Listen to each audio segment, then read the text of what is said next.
ఎంత కమ్ముతావు? ఎంత కమ్ముతావు? బ్లౌజ్ ఉంది, కుట్టింది 100 రూపాయల. మరి నిన్నది ఎంత కమ్మినా? నిన్నటి ఇంటికి తీసుకుపోయినా. మరి ఈ రోజు వేరే తీసుకొచ్చినావా?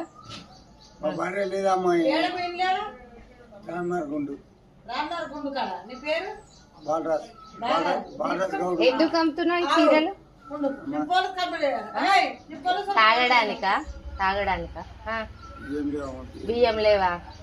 కాళ్ళు చేతులు గట్టిగానే ఉన్నాయి కదా. బియ్యం ఇవ్వాలా? దొడ్డు బియ్యం ఉన్నాయి ఇవ్వాలా? సన్న బియ్యం తీసుకుంటామా? సరే, సన్న బియ్యం ఉన్నాయి తీసుకుంటావా? సన్న బియ్యం ఉన్నాయి. నీకు తిండి కావాలి కదా. అన్నం పెడతా తింటావా? ఇష్టం.